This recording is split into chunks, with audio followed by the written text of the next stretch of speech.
Ya no somos más el Rama Facu y yo, sino que cambiamos, salió Facu Suárez y entró Lu Musi, nuestra psicóloga amiguera. ¿Qué tal, Lu? ¿Cómo estás? Hola, ¿qué tal? Buenas tardes. ¿Te trajo el viento? Un poco. Sí, un poco que no me trajo, un poco que no me quería dejar llegar. Ok. Diría. Bueno, acá estamos, es esta la primavera que tenemos, la primavera que nos toca acá en la ciudad de La Plata. ¿Qué le vamos a hacer? ¿Cómo estás? Bien. Acá contenta de estar nuevamente en la radio.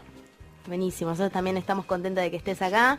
Y bueno, yo un poco, hoy armábamos la propuesta de esta columna, o proponíamos el tema de aborto en relación también a la propuesta que hay de la campaña nacional por el aborto legal, seguro y gratuito, que tiene que ver con una movilización que va a hacerse en Capital este viernes a las 15 horas. Bueno, después les contaremos un poquito más, pero un poco ahí. Claro, un poco la movilización, tanto la movilización como la campaña vienen a raíz de una efeméride, que es el 28 de septiembre, no sé si ya lo comentaron, que es el Día de Acción Global por el Aborto Legal y Seguro. ¿Sí? Esta es una fecha que queda establecida en los 90, en un encuentro, en 1990, en un encuentro feminista latinoamericano y del Caribe que se hizo acá en Argentina y que delimita esta fecha como Día de Acción, ¿no? Y de reclamo, fundamentalmente en Latinoamérica y el Caribe, ¿no?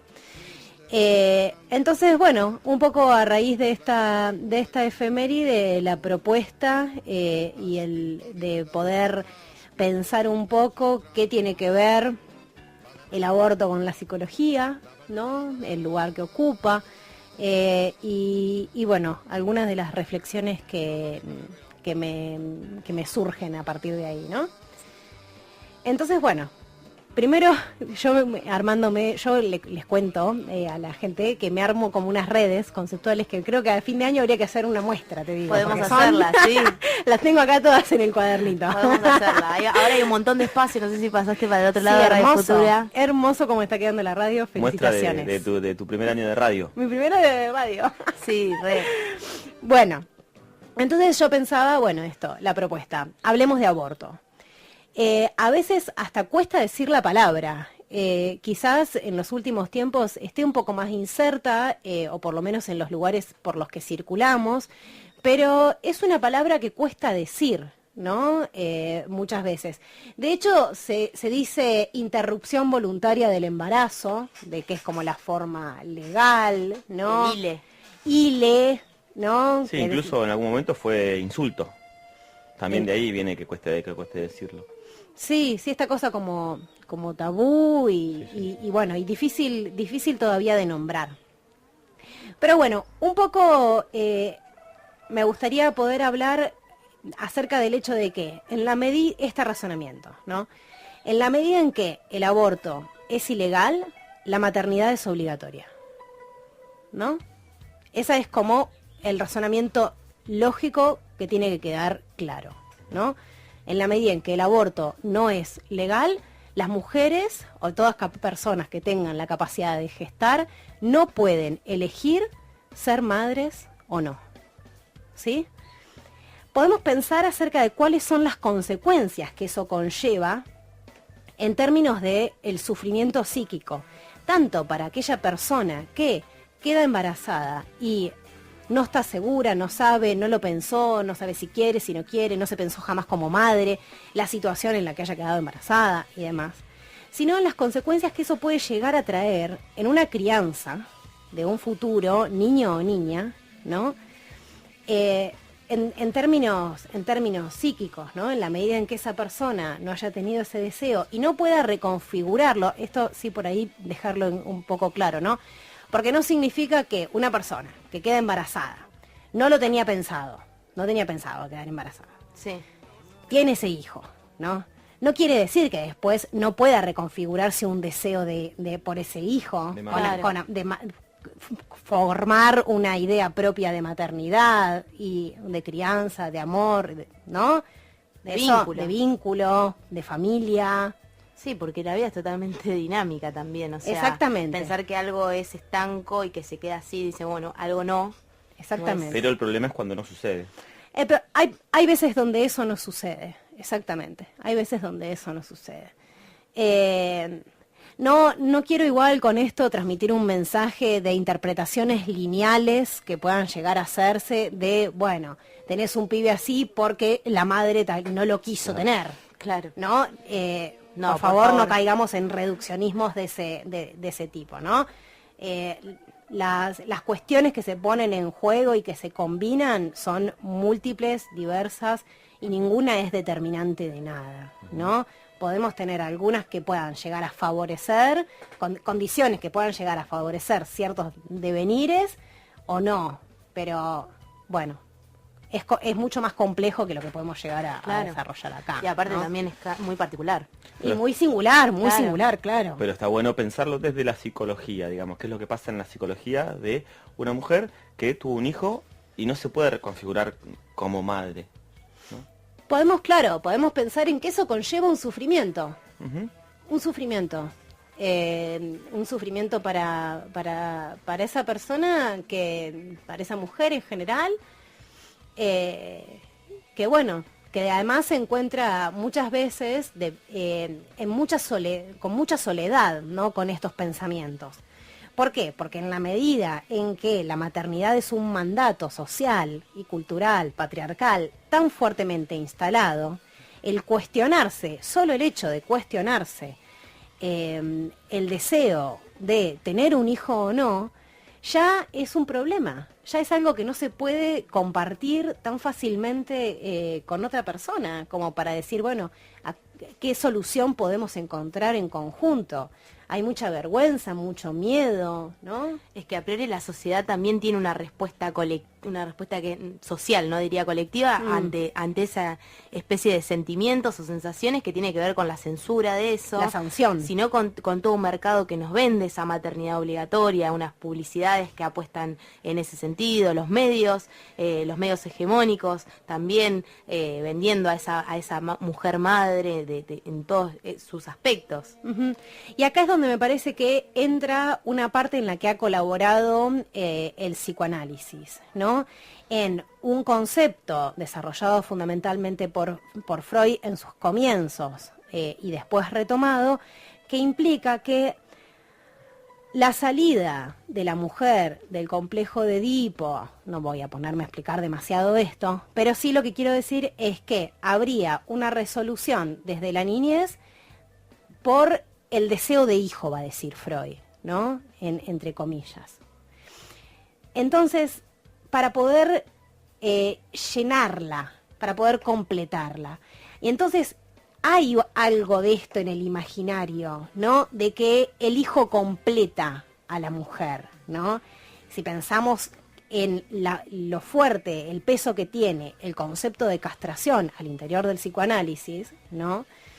Entonces, habría algo de la envidia del pene en el psicoanálisis, estos son conceptos de ahí, que se resolvería teniendo un hijo, ¿no? Y estos son conceptos que se estudian hoy, ¿sí? Y no son demasiado cuestionados, por lo menos al interior de nuestra formación universitaria, ¿sí? Hay algunos cuestionamientos, por supuesto, existen psicoanalistas feministas que han revisitado la obra de Freud, han hecho nuevos planteos y han desarrollado nuevos conceptos alternativos. No son, por ahí, no es lo más difundido esa obra, ¿no? Y entonces ahí podemos hacer la conexión con el riesgo que esto implica después al interior de la práctica profesional, ¿no? ¿Por qué? Porque se repite esta lógica sociocultural que impera de la maternidad obligatoria, de la maternidad como destino, claro, ¿no? Grave. Sí, me quedé pensando como en esto de completar, ¿no? O sea, cómo en realidad siempre se nos está tratando de completar, no solamente con un hijo, sino también con una pareja, con un marido. Claro, o sea, como que el hijo, ¿no? Es como un producto más que se vende adosado a a esta necesidad de ser completas. Así que recapitulando un poco, planteas, digamos, que la psicología hegemónica justifica un poco lo que es la maternidad obligatoria y por ende la ilegalidad del aborto, digamos. Yo no sé si me arriesgo a decirlo en esos términos. Pero Creo más o menos que, va por ahí, digamos, la reflexión. Mi reflexión es que los conceptos que Freud desarrolló a comienzos de 1900 no han sido demasiado revisados fuertemente y hacen que el psicoanálisis hoy sea cómplice de esta lógica que impera. Bien. Para decirlo más suave. Sí, también pensaba, bueno, cuando pensaba hoy el tema de aborto, pensaba en esto de, por ahí en las socorristas, ¿no? En las socorristas que se encargan de acompañarte en la previa a realizarte un aborto con pastillas en tu casa y en lo posterior que hacen, y que en los encuentros de mujeres siempre tienen grandes despliegues y siempre están como militando el aborto con todo lo no traumático que ellas creen y comparten a las mujeres que vamos a los encuentros año tras año, y bueno, en los espacios también que ellas construyen en distintos lugares. Acá en La Plata tienen un espacio, como esto también, ¿no? Como la venta de esta práctica que es ilegal y que garantiza que la maternidad sea obligatoria, a su vez, y que a su vez también conlleva como su ilegalidad tiene que ver con una ausencia de un derecho, que es la posibilidad de elegir sobre nuestros cuerpos. Medio enredado lo que digo, pero digo, como también se vende como una demonización de la práctica del aborto con la ilegalidad. Sí, son cosas que se van como superponiendo, podríamos decir, ¿no? Y entonces una cosa va arrastrando a la otra. En la medida en que está tan arraigado socioculturalmente como algo, me sale milagroso del embarazo, ¿no? Algo como mágico, como santo, como puro. Todas estas concepciones que tienen en torno a un embarazo, interrumpir un embarazo parece que necesariamente es algo traumático, es algo doloroso, es algo difícil de atravesar para la persona que lo decide efectivamente, ¿no?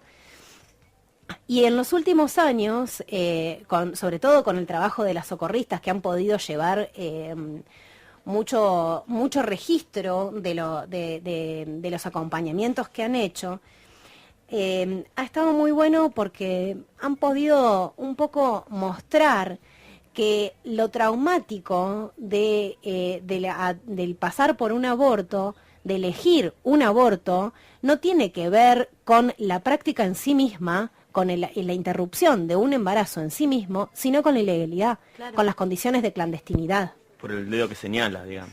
Por el dedo que señala, porque no podés ir a un médico, porque no podés decirlo tranquilamente, porque tenés miedo de lo que te pueda llegar a pasar, porque tenés miedo de morirte y porque te podés morir efectivamente. Entonces, lo traumático es eso. No es decir, no quiero tener un hijo. Claro, sino el combo que se conlleva. Tal cual, sí, yo pensaba en eso, y bueno, la ilegalidad en este punto me parece también un absurdo, sobre todo como se ha demostrado en distintos países, y o sea, la gente no aborta más porque el aborto sea legal, sino que lo que se garantiza es que las mujeres dejen de morir, y no solo las mujeres, sino las mujeres más pobres, que eso también es una situación. Sí, es así, tal cual. Yo no, bueno, decir que, no podríamos decir que es un absurdo. No, en este contexto. Está al servicio de una lógica que nos quiere dejar a las mujeres sin capacidad de decidir sobre nuestros cuerpos. Como fundamentalmente, ¿no? Porque eso nos estaría dando de alguna manera un grado de libertad mucho mayor, ¿no? Al que podemos acceder actualmente. Al que igualmente accedemos, quiero decir, o sea, lo hacemos de manera clandestina, lo hacemos acompañadas con la organización de mujeres que lo hacen independientemente de las políticas del Estado, y nos vamos armando las redes entre nosotras porque resistimos. Claro. O sea, mientras tanto se aborta. Al que uno le guste se tiene que joder, porque mientras tanto, en este momento, hay mujeres abortando en su casa. Claro. Sí, bueno, sí, yo cuando decía absurdo en realidad me refería más que nada parece una tomada de pelo, porque es esto, ¿no? Se siguen realizando en situaciones que son un garrón, que son pésimas, sobre todo esto, ¿no? La información que circula. Yo me acordaba también, digo, más allá de las socorristas que tienen como todo en impronta, el primer libro que salió, Cómo hacerte un aborto con pastillas, yo lo compré a 5 pesos, lo presté y nunca volvió. Si lo estás escuchando, ahí, no, quédatelo, pero no está a 5 pesos. Se puede bajar de internet, aquellas que estén escuchando Avispando la Gitera, que les interesa un poco, está bueno tenerlo como información, tenerlo a mano, se puede bajar, buscás y cómo hacerte. Siempre hay alguna amiga que te va a preguntar. Sí, siempre hay una amiga y siempre hay una amiga para preguntarle también. Así que, bueno, cuando compré ese libro me acuerdo que mediáticamente salió una horrorización, no sé si vos te acordás, Lu, que tiene que ver con... El libro era todo fucsia, tenía encima quienes lo hacían eran las lesbianas, feministas por el derecho a la legalización del aborto, o sea, explotando todos los cerebros que a los que llegaba ese libro. Era fucsia, tenía muchas banderas de la disidencia y tenía muchas pastillas con caritas sonriendo. Uh-huh. Entonces, ¿qué pasó en los medios? Dicen... reparten un libro que promueve el aborto ilegal en sus casas con pastillas sonriendo y unas lesbianas encima, feministas. Sí. Allá por el 2006, 2007. 2008, 2009. Sí, esta repercusión... 9 años. Este impacto también se produjo al interior de la militancia, porque, bueno...